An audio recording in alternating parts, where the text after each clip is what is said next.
વિદ્યાર્થી મિત્રો નમસ્કાર।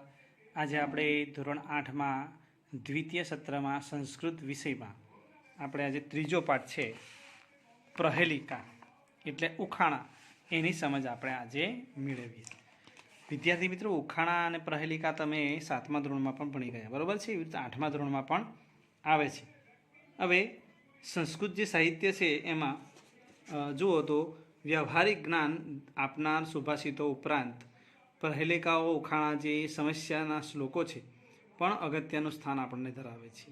ખૂબ મહત્ત્વના છે આ પ્રહેલિકા। આ શ્લોક પૂર્તિ માટે પૂછાય, અનુવાદ માટે પણ પરીક્ષામાં પૂછાઈ શકે છે।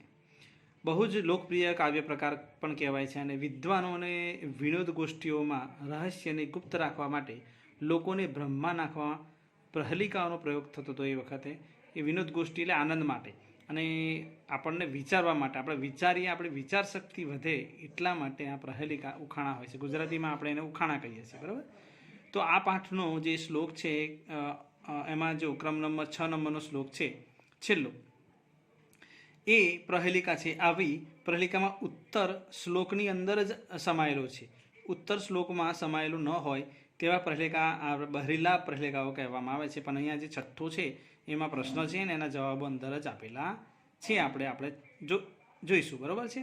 હવે આપણે પ્રહેલિકા ચલાવીએ એ પહેલાં હું તમને સૌ પ્રથમ પ્રહેલિકા દરેક વાંચું છું અને પછી અનુવાદ સાથે તમને સમજ આપું છું, બરાબર છે? ધ્યાન આપજો દરેક વિદ્યાર્થી।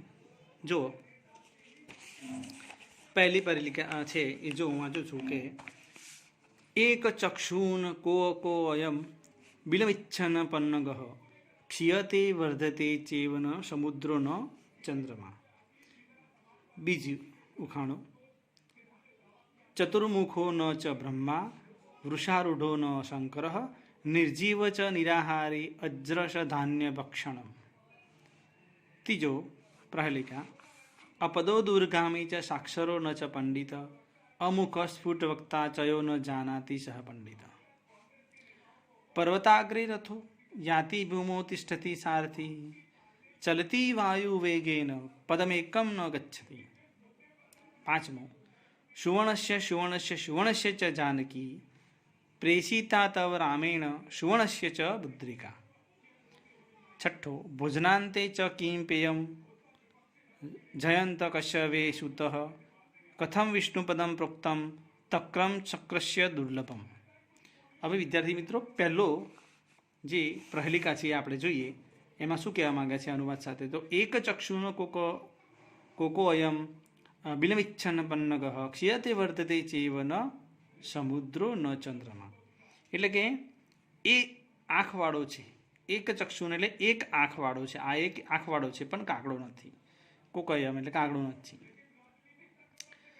બિલમિચ્છન પન્નગા એટલે દરમાં જવાની ઈચ્છા વ્યક્ત કરે છે। બિલ એટલે દરમાં જવાની ઈચ્છા રાખતો છે હોવા છતાં સાપ પણ નથી। પન્નગ એટલે સાપ થાય, યાદ રાખવાનું। પન્નગ એટલે સાપ નથી એમ કે છે। ક્ષીયતે વર્ધતે ઘટે છે અને વધે છે। ક્ષીયતે વર્ધતે એટલે ઘટે છે અને વધે છે। ચ સમુદ્રો ન ચંદ્રમા એટલે સમુદ્ર પણ નથી અને ચંદ્રમા પણ નથી। ફરીથી અનુવાદ જો, આ એક આંખવાળો છે પણ કાગડો નથી, દરમાં જવાની ઈચ્છા રાખતો છે હોવા છતાં સાપ નથી, વધે છે અને ઘટે છે, અથવા ઘટે છે ને વધે છે પણ સમુદ્ર નથી કે ચંદ્રમા નથી। તો શું જવાબ આવશે? સોય। ઉત્તરમાં શું આવે? સોય। સોય તેને એક છિદ્ર હોય, તમે જોયું છે તમારા ઘરમાં સોય હશે એમાં એક છિદ્ર હશે, બરાબર છે? તે જ તેનું દર છે। હવે એ કપડું સીવતી વખતે કાપડમાં જાય છે એટલે દરમાં જવાની ઈચ્છા કરે છે। હવે અંદર જાય છે ત્યારે ઘટે છે અને સોય જ્યારે બહાર આવે છે ત્યારે વધે છે, અને અંદર જાય છે અને બહાર આવે છે એટલે વધે છે અને ઘટે છે, પણ એ સમુદ્ર પણ નહોતું અને ચંદ્રમા નહોતું। શું આવે જવાબ? સોય। તમારા ઘરની સોય એ એનો જવાબ આવશે, બરાબર છે? ફરીથી એક વખત અનુવાદ જોઈ લો। આ એક આંખવાળો છે પણ કાગડો નથી, દરમાં જવાની ઈચ્છા રાખતો હોવા છતાં સાપ નથી, ઘટે છે વધે છે પણ સમુદ્ર નથી અને ચંદ્રમા નથી। તો જવાબ આવશે સોય। બીજો ઉખાણો આપણે જોઈએ, નિર્જીવ ચ નિરાહારી અજ્રસ્ય ધ્યાન ભક્ષણમ ચતુર્મુખો ન ચ બ્રહ્મા, બીજો શ્લોક છે, ચતુર્મુખો ન ચ બ્રહ્મા વૃષારૂઢ ન શંકર નિર્જીવ ચ નિરાહારી અજ્રસ ધાન્ય ભક્ષણ. એટલે તે ચાર મુખાવાળો, ચતુર્મુખો એટલે ચાર મુખાવાળો છે પણ બ્રહ્મા નથી. બળદ પર બેસે છે પણ ભગવાન શંકર નથી. તે નિર્જીવ અને નિરાહારી છે છતાં નિત્ય અજ્રસ ધાન્ય ભક્ષણમ એટલે નિત્ય અન્નનું ધાન્ય એટલે અન્નનું ભક્ષણ કરે છે, અનાજનું ભક્ષણ કર્યા કરે છે. ફરીથી અનુવાદ જોડો. ચતુર્મુખોનો ચ બ્રહ્મા એટલે કે તે ચાર મુખોવાળો હોવા છતાં ચાર મુખોવાળો છે પણ બ્રહ્મા નથી. બળદ પર બેસે છે પણ શંકર નથી. નિર્જીવ છે તે નિરાહારી છે એટલે નિર્જીવ છે અને નિરાહારી છે છતાં નિત્ય અનાજનું ભોજન કરે છે, છતાં હંમેશા અનાજનું ભોજન કરે છે. તો જવાબ શું આવશે? હળ. જે ખેડૂત લોકો આપણે બળદ ઉપર મૂકીને હળ ચલાવે છે ને એ હળ, એનો જવાબ આવે છે. ફરીથી ચાર મુખોવાળો હળ તમે જોશો એના ચાર બાજુના મુખ હશે છતાં બ્રહ્મા નથી. વૃષારૂઢ એટલે એ બળદ ઉપર મૂકવામાં આવે છે હળ, એટલે શંકર ભગવાન પણ નથી. હવે નિર્જીવ છે, નિરાહારી છે છતાં અન્નનું ભક્ષણ કરે છે એટલે હળ આવે, હળની આગળ એવું એક કાણું પાડેલું હોય એમાં અનાજ નાખવામાં આવે છે, જે સીધું અનાજ આપણે ખેતરમાં જમીનની અંદર સીધું જતું રહે એવી વ્યવસ્થા કરવામાં આવેલી છે. તમે લોકો ગામડાના હશે, જે લોકો એ લોકોને ખબર હશે હળની ભાગ આવે આગળનો, ત્યાં એવું કાણું પાડેલું એમાંથી અનાજ ખેડૂત હોય એમાં નાખે છે ને એ અનાજ સીધું જમીનમાં જતું રહે છે, એટલે અન્નનું ભક્ષણ કરે છે એવું કહેવા માંગે છે. ચાર મુખોવાળો છે, બ્રહ્મા નથી, બળદ પર બેસે છે પણ શંકર નથી, નિર્જીવ છે, નિરાહારી છે, સતત ધાન્યનું ભક્ષણ કર્યા કરે છે, માટે એનો જવાબ આવશે હળ. ખ્યાલ આવ્યો? હવે આપણે ત્રીજો. અપદો દુર્ગામી ચ સાક્ષરો ન ચ પંડિત અમુખ સ્ફુટ વક્તા ચ યો જાનાતિ સ પંડિત. અપદો દુર્ગામી, પગ વિનાનો હોવા છતાં પણ દૂર સુધી જનારો છે. અપદો દુર્ગામી એટલે અપદો એટલે પગ વગરનો હોવા છતાં દૂર સુધી જાય છે, બરોબર છે. સાક્ષરો ન છે પંડિત, સાક્ષર છે પણ પંડિત નથી. એ સાક્ષર તો છે પણ પંડિત નથી. અમુક સ્ફુટ વક્તા, મુખ વગર વિનાનો હોવા છતાં સ્પષ્ટ બોલે છે.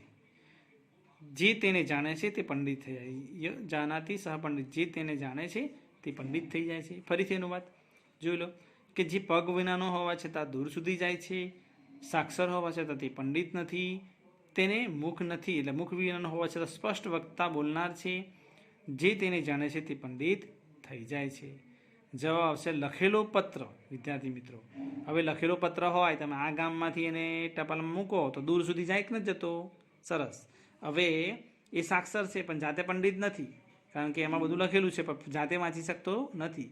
અમુખ એટલે મુખ નથી છતાં સ્પષ્ટ વક્તા છે. લખેલો કાગળ હોય એ એને શું કહેવાય, મુખ નથી હોતું, એને મુખ નથી છતાં એ ઘણું બધું આપણને કહી દે છે, બરોબર છે. અને આપણે કાગળને વાંચી લઈએ છીએ તો આપણને પંડિતાઈ આવી જાય છે, એટલે કે આપણે બધી જાણકારી મેળવી લઈએ છીએ, બરોબર છે. માટે લખેલો પત્ર, કાગળ એ એનો જવાબ. ચોથો. પર્વતાગ્રે રથો જાયાતિ ભૂમો તિષ્ઠતિ સારથી ચલતી વાયુ વેગે ને પદમેકમ ન ગચ્છતી. એટલે કે પર્વતની ટોચ પર રથ ચાલે છે. પર્વતો અગ્રે રથો, પર્વતની ટોચ પર રથ ચાલે છે અને સારથી જમીન પર છે. ભૂમો તિષ્ઠતિ સારથી એટલે સારથી જમીન ઉપર છે. રથ ક્યાં ચાલે છે? પર્વતની ટોચ પર, અને સારથી જમીન પર છે. ચલતી વાયુ વેગે, પણ વાયુ વેગે ચાલે છે, વાયુના ઝડપથી વેગમાં એ ચાલે છે. પદમેકમ ન ગચ્છતી, પણ એક પણ ડગલું આગળ જતો નથી, એક પણ ડગલું આગળ વધતો નથી. ફરીથી, પર્વતની ટોચ પર રથ ચાલે છે, સારથી જમીન પર છે, તે વાયુ વેગે ચાલે છે, બરોબર છે. એનો વેગ કેવો છે? વાયુ વેગે છે, વાયુ વેગે ચાલે છે, પરંતુ આટલો બધો વેગથી ચાલતો હોવા છતાં પણ એક પણ ડગલું જતો નથી, એક જગ્યાએ ફરે છે, એક પણ ડગલું જતો નથી. જવાબ આવશે કુંભારનો ચાકડો. વિદ્યાર્થી મિત્રો, તમે જોયું હશે કે કુંભાર પોતાના ચાકડા ઉપર માટી મૂકી અને વાસણ બનાવતા હોય છે, માટલું ને વગેરે, બરાબર.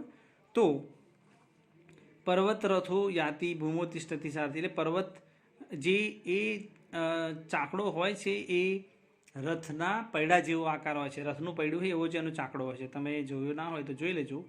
કુંભાર હોય એના ઘરે માટલા બનાવતા હોય તો ચાકડો જોજો, રથના પૈડા જેવો હોય, માટે અહીંયા એને રથના પૈડાની ઉપમા આપેલી છે, રથની જ ઉપમા આપી દીધેલી છે. પર્વતની ટોચ એટલે કે જે ચાકડો મૂકેલો હોય એનો આકાર પર્વતની ટોચ જેવો હોય છે, એના પર હોય. ને જે સારથી એટલે કે કુંભાર એ ક્યાં હોય? જમીન પર બેઠેલા હોય. એ જમીન પર બેઠા પહેલાં પેલા ચાકડાને ગોલ ગોલ ફેરવે છે તો એ ચાકડો ગોલ ગોલ ફરે છે, બરાબર છે. અને કેટલું ઝડપથી? બહુ ઝડપથી ફરતું હોય છે, વાયુ વેગી, પણ એક જ જગ્યાએ ફરે. એ ચાકડું એક જગ્યાએથી બીજી જગ્યાએ જતું નથી, કારણ કે એક જ જગ્યાએ સ્થિર ગોલ ગોલ ફરે છે, એટલે એક પગલું જતો નથી, એવું કહે છે અહીંયા, બરાબર છે. ફરીથી એક વખત વાત કે પર્વતની ટોચ પર રથ ચાલે છે અને સારથી જમીન પર છે, વાયુના જેવા વેગથી ચાલે છે, પણ એક ડગલું આગળ જતો નથી. જવાબ આવશે કુંભારનો ચાકડો. 5મો પ્રહેલિકા જોઈએ. સુવર્ણસ્ય સુવર્ણસ્ય સુવર્ણસ્ય ચ જાનકી પ્રેષિતા તવ રામેણ સુવર્ણસ્ય ચ મુદ્રિકા. વિદ્યાર્થી મિત્રો, અશોક વાટિકામાં જ્યારે બંદી બનેલા સીતાજીને હનુમાનજી આમ કહે છે, સુવર્ણસ્ય એટલે અહીંયા જાનકી જનકનંદની સીતા માટે અને શ્રેષ્ઠ પરિવાર માટે અને રામ માટે પણ વપરાયેલો સુવર્ણસ્ય શબ્દ છે.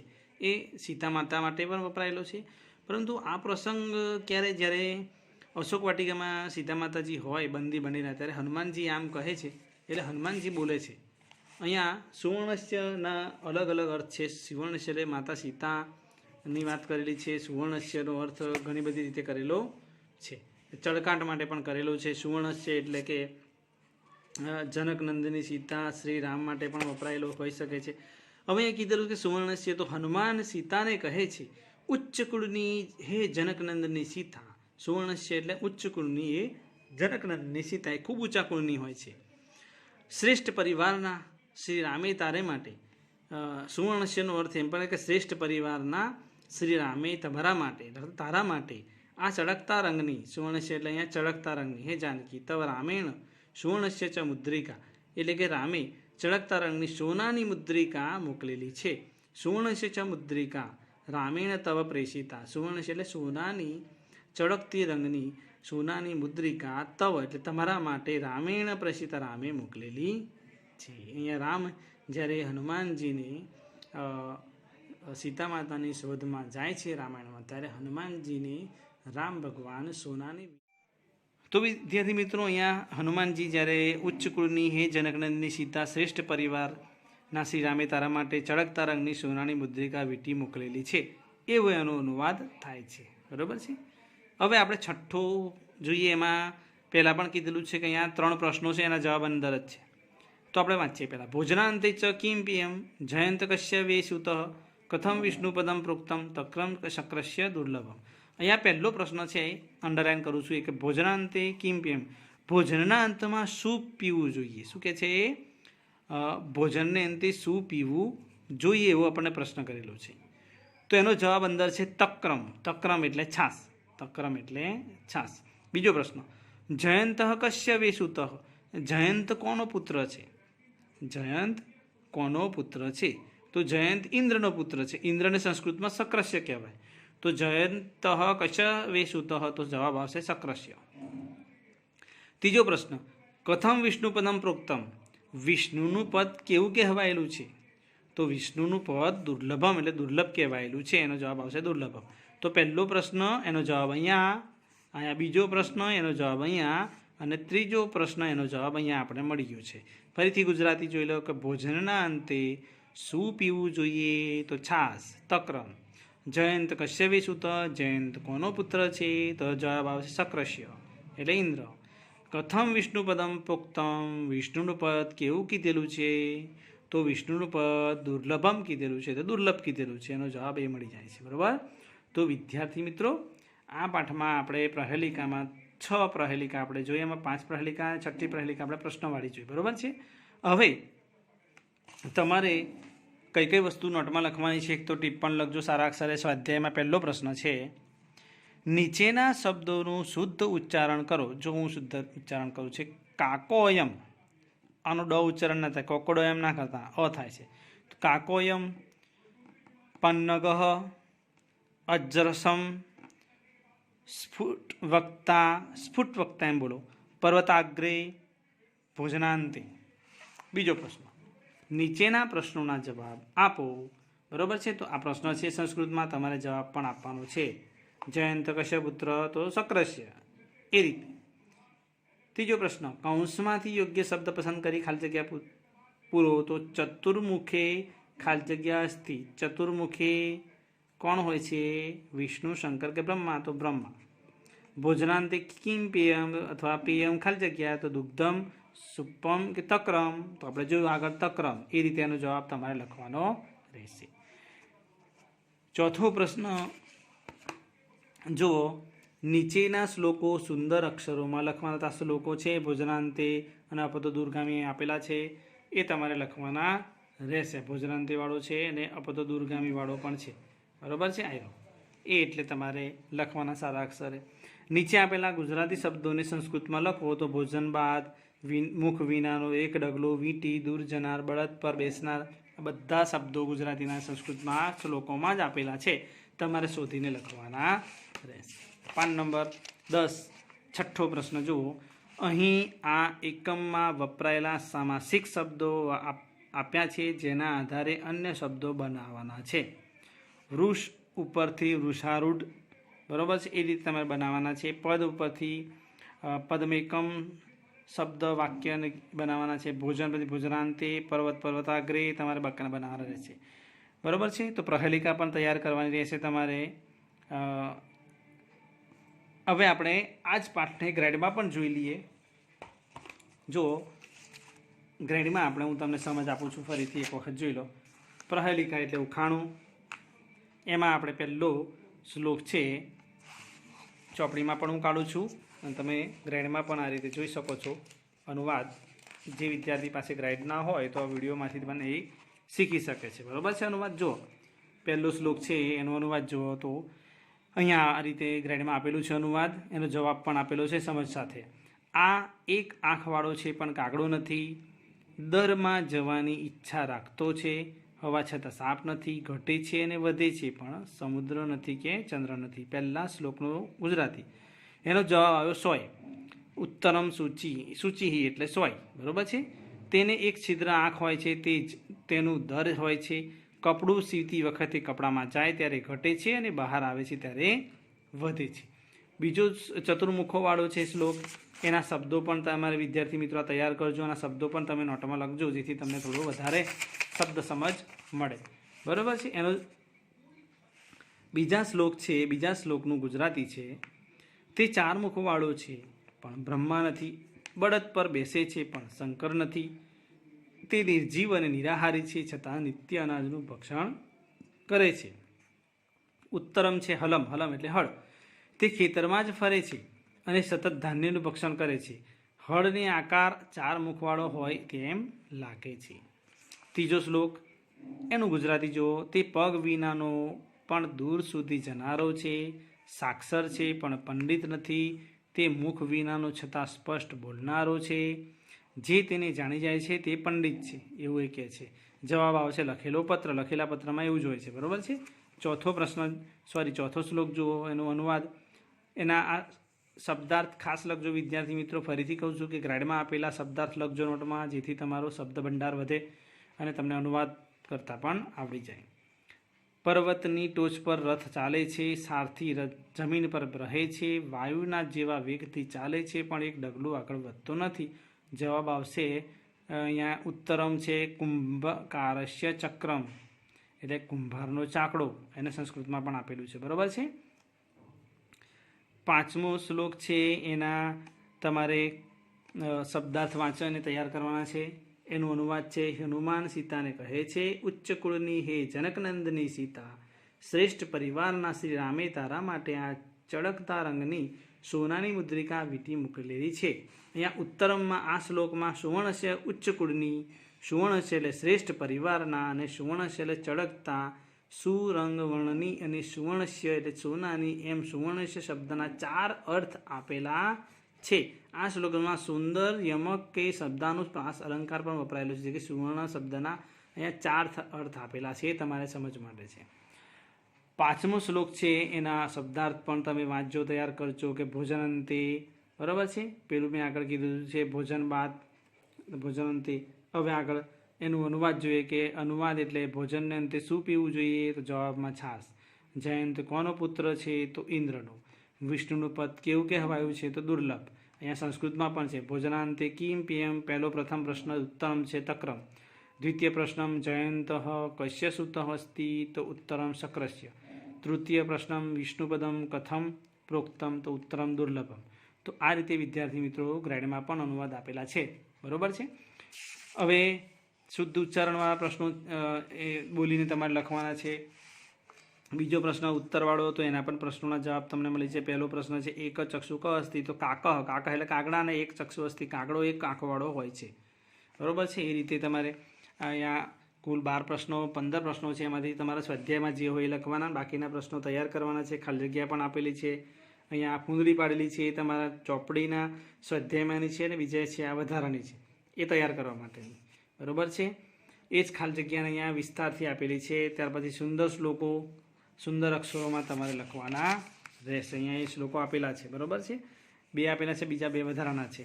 અહીંયા આપેલા ગુજરાતી શબ્દોનું સંસ્કૃતમાં તો ભોજન બાદ તો ભોજનાંતે કહેવાય. મુખ વિનાનો તો અમુખ અથવા મુખ રહિત. એક ડગલું તો પદમેકમ. વીટી તો મુદ્રિકા. દૂર જનાર તો દૂરગામી કહેવાય. બળદ પર બેઠેલો બેસનાર તો વૃષારૂઢ. અહીંયા વધારાના બીજા છે તો જીવ વગરનો તો નિર્જીવ. આહાર ન લેનારો તો નિરાહારી. અક્ષરો સહિત તો સાક્ષર. સ્પષ્ટ બોલનારો તો સ્ફુટ વક્તા. મોકલેલી તો પ્રેષિતા કહેવાય. અહીંયા મળવું મુશ્કેલ એટલે દુર્લભ કહેવાય. બરાબર. છઠ્ઠો પ્રશ્ન પર અહીં આપેલા વધારાના સામયિક શબ્દો છે એ જેના પર અન્ય શબ્દો તમારે વૃષ વૃષારૂઢ તો અશ્વ તો અશ્વારૂઢ, ગજ ગજારૂઢ, એ રીતે તમારે બનાવવાના રહેશે.